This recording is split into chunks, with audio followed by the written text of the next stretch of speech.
Et bonjour à tous. Avant de commencer, je voulais faire un petit coucou et un grand merci aux nouveaux abonnés. Je prends pas souvent le temps de le faire, c'est pas que je pense pas à vous, je pense tout le temps, mais comment dire, mes vidéos sont déjà tout le temps assez longues et je prends le temps aujourd'hui de vous souhaiter la bienvenue. Et bon, pour ceux qui me connaissent déjà, savent que je ne fais pas la course du tout au nombre d'abonnés. Ce n'est pas pour moi quelque chose qui compte avant tout. Ce qui compte, c'est vraiment que j'ai des personnes vraiment intéressées avec qui je partage des valeurs, qui vont être intéressées par le contenu et les choses que j'ai envie de partager et surtout que ça puisse vous aider dans un certain sens, en toute humilité, et qu'il puisse y avoir voilà, du partage et puis cette transmission et ce partage, c'est ça qui m'intéresse en fait. Voilà, vraiment. Donc, il n'empêche que, en tout cas, bienvenue sur cette chaîne qui parle de plein de choses, vous verrez. Certainement des choses qui vous parleront plus que d'autres. Ce matin, j'avais envie de vous parler à nouveau de Chris Aude, de son podcast. Je vous en avais parlé dans une autre petite vidéo. J'avais fait une petite vidéo rapide sur ses podcasts, sur ses cercles d'hommes. Ça fait 3 ou 4 épisodes. Il vient de créer donc un podcast. C'est un coach qui est spécialisé évidemment dans le masculin, enfin évidemment ou pas, mais je l'aime bien. Je trouve que ces sujets sont intéressants. Il a beaucoup parlé des archétypes masculins ces derniers temps. Il parle des blessures, il parle de plein de choses.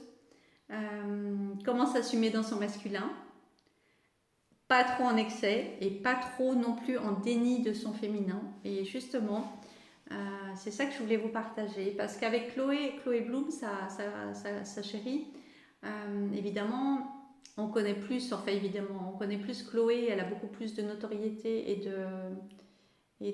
d'abonnés que Chris, mais justement, je trouve que c'est très bien, que c'est très courageux de sa part de s'affirmer. Justement, ils ont fait une formation sur le Tao du couple. Et c'est complètement dans le sujet, puisque Chris explique que pendant longtemps, Chloé avait une dominante, j'allais dire une domination, une dominante très yang, justement, très active, et que lui était resté dans son retranchement un petit peu à côté, et qu'il a mis plusieurs années à reprendre sa place, reprendre le yang.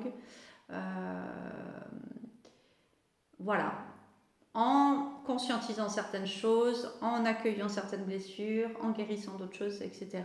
Et il parle de tout ça dans ses partages, donc je trouve ça vraiment super intéressant, soit pour nous en tant que femmes, pour mieux comprendre les hommes, soit pour, si vous êtes un homme, eh bien, je trouve que les sujets sont vraiment intéressants. Il n'y a pas beaucoup de coachs hommes qui parlent de tout ça. Et c'est vraiment des sujets d'actualité. Et puis, toujours pareil, ça peut être que positif en fait. Ça peut que apporter du mieux, des compréhensions, parce que peut-être un homme va mieux s'identifier à un homme. C'est des codes différents. Voilà, il est vraiment bien placé pour savoir les inquiétudes, les freins qui peuvent limiter en fait. Donc rien que pour ça, je vous conseille. Et c'est vrai que du coup, j'avais envie de vous parler de ça. En ce moment, il y a pas mal de thérapeutes, hommes et femmes, qui parlent du yin et du yang, de ces énergies qu'on a au sein du couple, en fait, qu'on a en soi. On les a en soi, ces énergies de yin et de yang. On les retrouve dans la numérologie d'ailleurs, parce que chaque nombre, figurez-vous, c'est pour ça que j'avais mis mon petit matou et ma minouchette. Il y avait des gens qui n'avaient pas compris, parce que chaque nombre a une polarité et positive et négative dans chaque nombre. Et chaque nombre a aussi une polarité féminine, le yin, et masculine, le yang aussi, dans chaque nombre. Voilà. Donc je trouvais que mes petits chats représentaient vraiment très très bien. Parenthèse fermée. Et donc il y a beaucoup de thérapeutes en ce moment qui parlent du Tao du couple, qui parlent c'est quelque chose qu'on a à équilibrer en soi. Et voilà, je vais vous expliquer.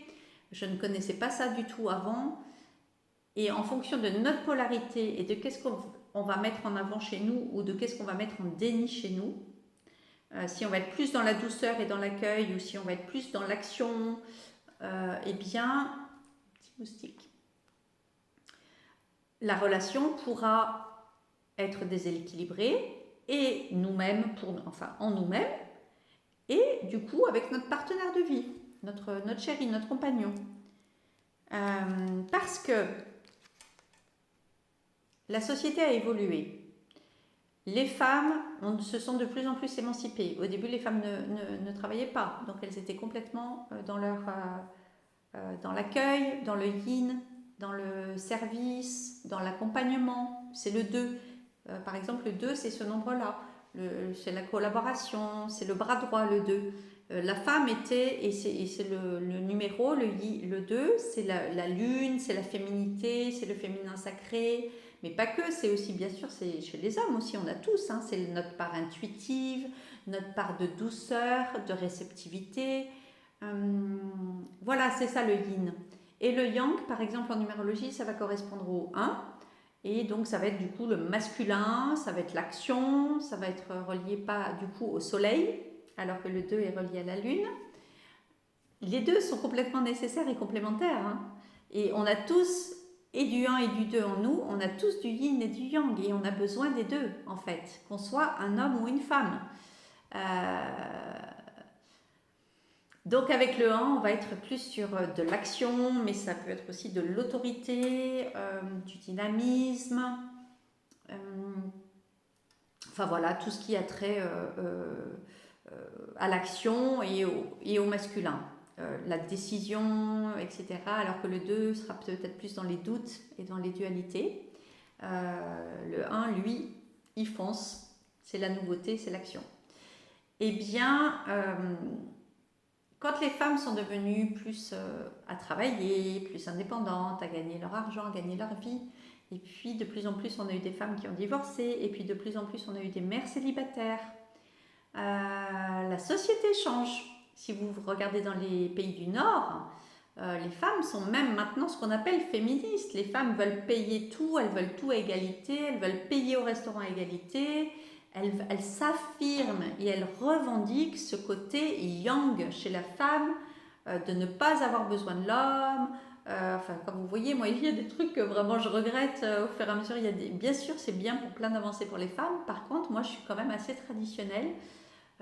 Au niveau du couple et au niveau de la société, je regrette qu'il n'y ait plus ce côté les slows dans les soirées où les hommes viennent inviter les femmes. Je trouvais ça mais super chouette. Évidemment, une femme du Nord va dire mais on n'a pas besoin de nous aussi, on peut inviter les hommes. C'est elles qui aussi maintenant qui draguent, c'est elles qui veulent inviter, c'est elles qui font du rentre dedans maintenant aux hommes et tout. Moi, je suis pas trop là-dedans. Pour moi, c'est encore l'homme qui propose et la femme qui dispose. J'aime bien ça. J'aime bien encore les hommes qui tiennent les portes, qui sont galants, qui sont dans leur vulnérabilité, dans leur douceur, dans leur gentillesse, tout simplement. Et un homme prévenant, galant, voilà, ça fait partie des valeurs que j'aime chez un homme. Et pour moi, une femme ne doit pas devenir un homme, dans le sens que quand la femme, justement, avec la société, on a bien été obligé de comment dire, d'évoluer, de vivre dans notre monde. Et c'est vrai que moi, en étant une maman, par exemple, célibataire, qui a élevé son fils dans un foyer unique, puisque j'ai divorcé, mon fils avait 1 an, un petit peu plus d'1 an, 1 an et demi. Donc, j'ai bien dû faire plein de choses qui, normalement, si j'avais eu un mari à la maison, peut-être aurait été le rôle du mari, comme du bricolage. J'adore, hein, j'ai fait tous les travaux chez moi, j'ai bricolé, j'ai fait des trucs. J'adore et j'ai appris et moi je suis hyper curieuse, donc tant mieux.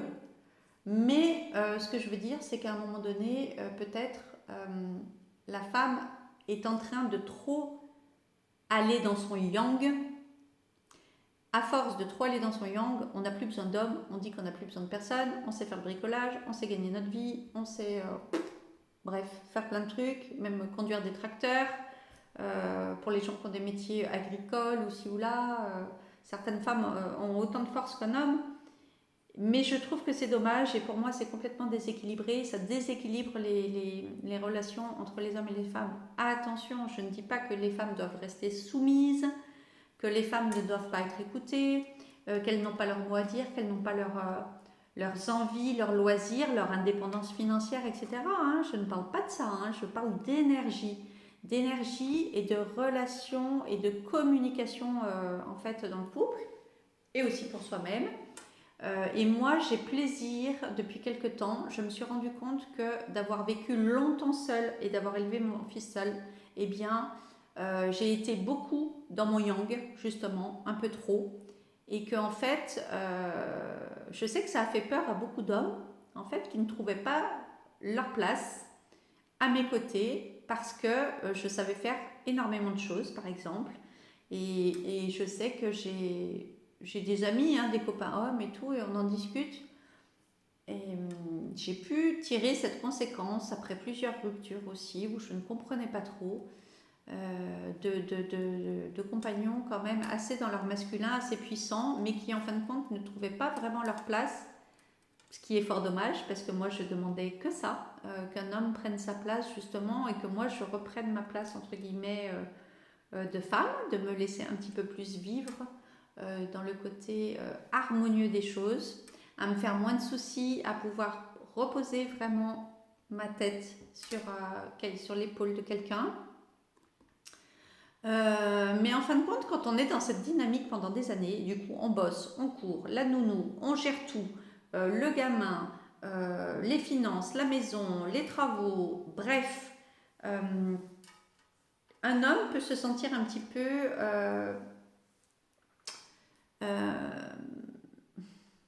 comment dire, invisible. Il peut penser qu'il n'a pas de place, ne pas trouver sa place dans une vie de femme trop yang. Il peut se demander mais qu'est-ce que je vais lui apporter. Et effectivement, les hommes aiment bien, je vois souvent des hommes dans des relations où ils aiment bien sauver, entre guillemets. Ils aiment bien être là pour tenir la maison, tenir le foyer, être le chef de famille, etc. Et peut-être avec une femme qui est trop indépendante, qui sait tout gérer toute seule, ils doivent avoir l'impression en fait qu'ils ne peuvent rien apporter. Ce qui est faux. Si vous êtes un homme et que vous écoutez, ce sont des croyances limitantes et ce sont en fait la femme peut complètement juste attendre de trouver la bonne personne, le bon homme pour rentrer dans sa vie et pour se reposer sur lui. Mais moi, je ne demande que ça. Mais pendant longtemps, je n'ai attiré que des hommes qui ne trouvaient pas leur place en fait, ou qui n'osaient pas en fait prendre leur place. Peut-être parfois qui manquaient un peu de confiance en eux ou de maturité, et qui du coup n'osaient pas prendre leur place. Bon, parce qu'ils avaient aussi des blessures et des choses à accueillir aussi de leur côté, bien sûr. Hein. Je trouve que c'est chouette en fait, et maintenant de plus en plus on en revient. Il y a beaucoup de thérapeutes, c'est pour ça que je vous parle de ça, qui parlent de ça en ce moment.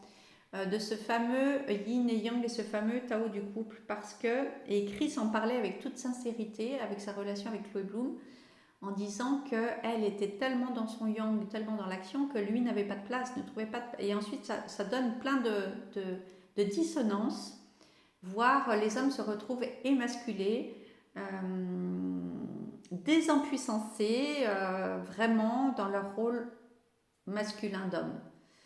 Attention, bien sûr, on ne demande pas des hommes autoritaires qui décident tout, qui sont têtus, qui sont butés, qui ne reconnaissent pas leurs torts, qui sont archi dans l'ego et dans l'orgueil. Ça ne veut pas dire ça le yang. Hein.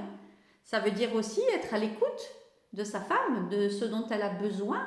Parce que pour que ça fonctionne, il faut que les deux, dans les deux sens, et la femme pareil pour l'homme, soient à l'écoute de son homme et de ce qu'il aime, de ce dont il a envie, besoin, parce que les hommes ont des besoins aussi. C'est une collaboration dans les deux sens, c'est ça le partage. Et chacun doit dépasser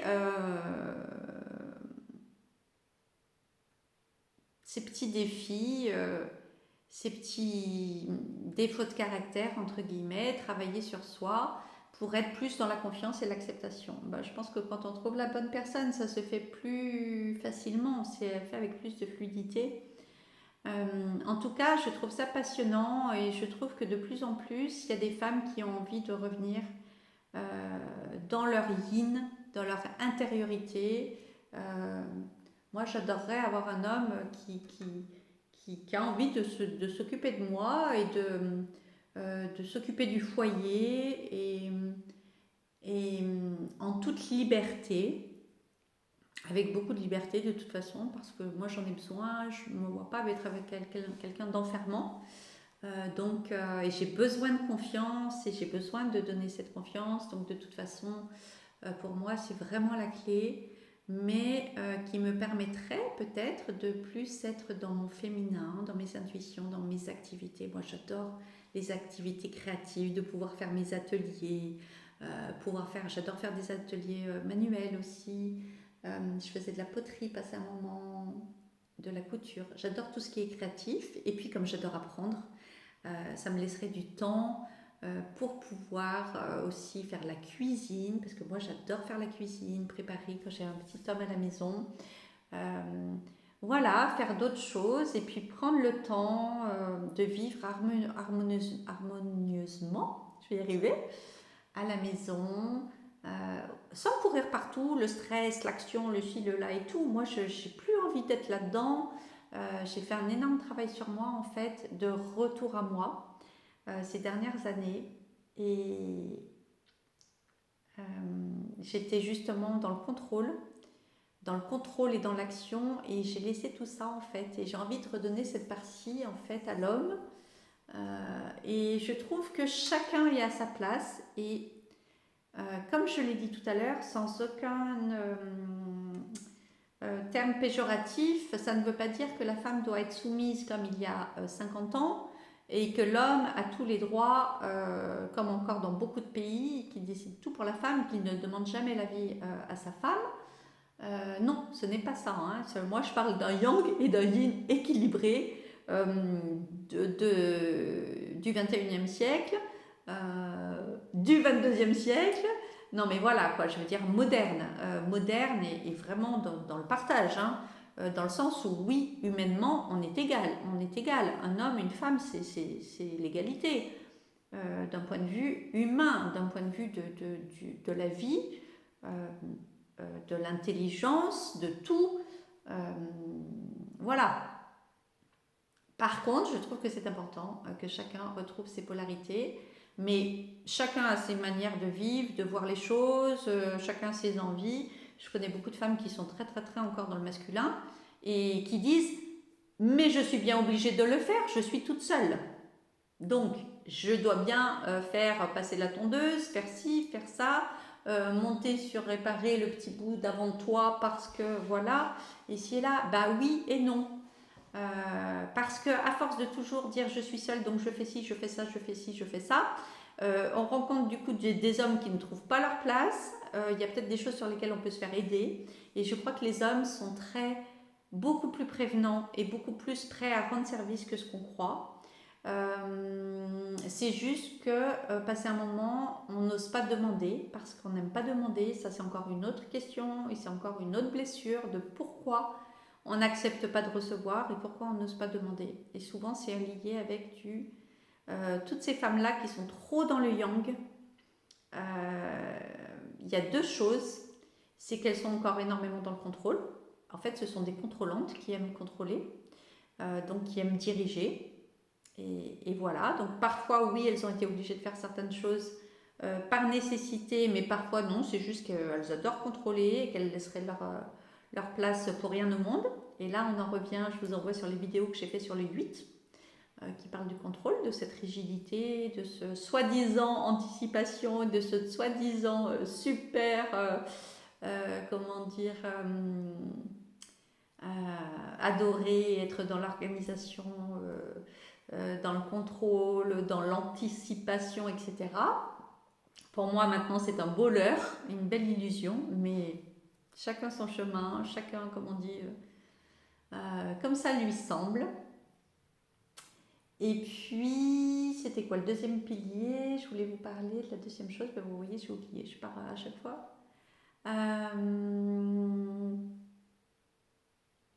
Sur le savoir recevoir, effectivement, savoir demander et savoir recevoir. Ça fait partie des choses sur lesquelles j'ai travaillé ces derniers temps. Mais effectivement, il faut lâcher le contrôle. Voilà, c'est ça que je voulais vous dire. Il faut lâcher le contrôle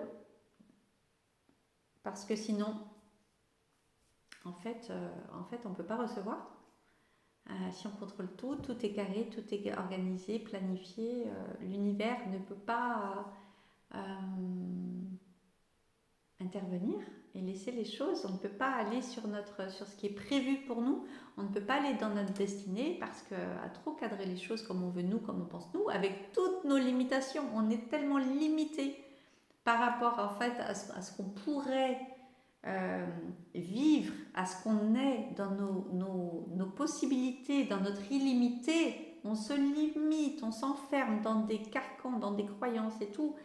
Et on a tellement plus de ressources que ce qu'on pense qu'en fait on s'enferme. Voilà, on s'enferme avec ce contrôle.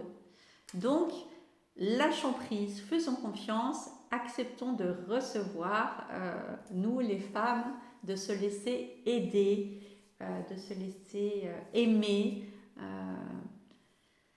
Voilà, de partager et en toute bonne foi, en toute vulnérabilité des deux côtés. Je pense que l'homme et la femme sont vraiment des parfaits compléments l'un de l'autre.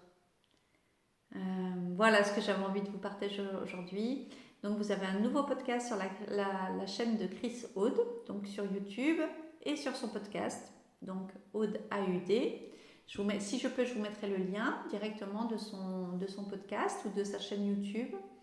Et voilà, qui parle bien de ça.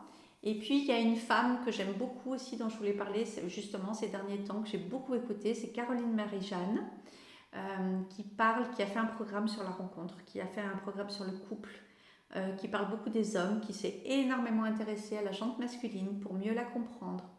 Elle a un programme qui a l'air génial, que je n'ai pas encore fait, mais qui est génial, qui parle justement de la rencontre, du couple amoureux.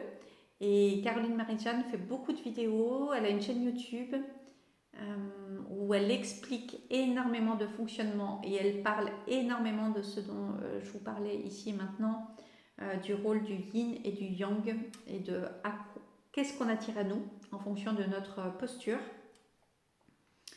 Elle est très douce justement, elle est très posée, très dans son yin, j'adore.